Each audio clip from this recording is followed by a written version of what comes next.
So our first poem, which will be read by Margi, she'll be reading her father's poem, 1916, seen from 1921.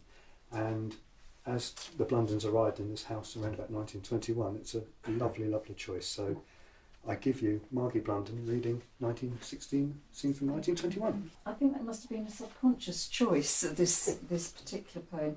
It's one for me that's one of the most interesting poems of his, simply because I think it just tells the reader so much about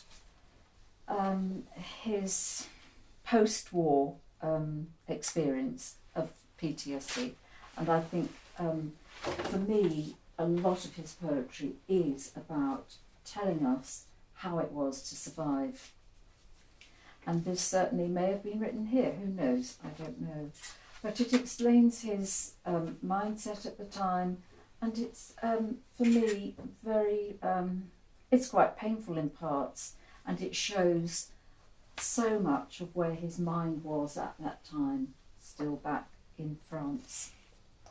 Tired with dull grief, grown old before my day, I sit in solitude and only hear long silent laughters, murmurings of dismay, the lost intensities of hope and fear.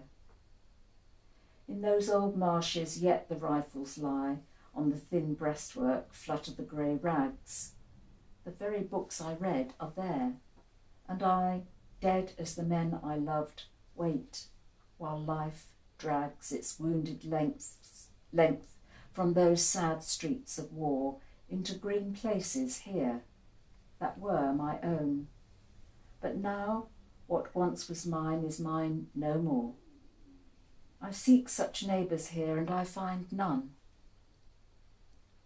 With such strong gentleness and tireless will, those ruined houses seared themselves in me.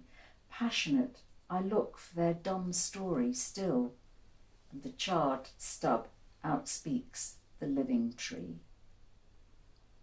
I rise up at the singing of a bird, and scarcely knowing, slink along the lane. I dare not give a soul a look or word, where all have homes and none's at home in vain.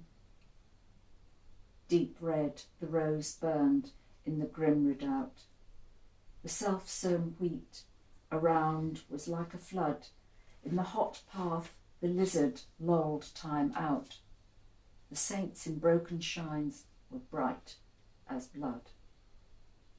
Sweet Mary's shrine between the sycamores, there we would go, my friend of friends and I, and snatch long moments from the grudging wars, whose dark made light intense to see them by. Shrewd bit the morning fog, the whining shots spun from the wrangling wire. Then, in warm swoon, the sun hushed all but the cool orchard plots. We crept in the tall grass and slept till noon.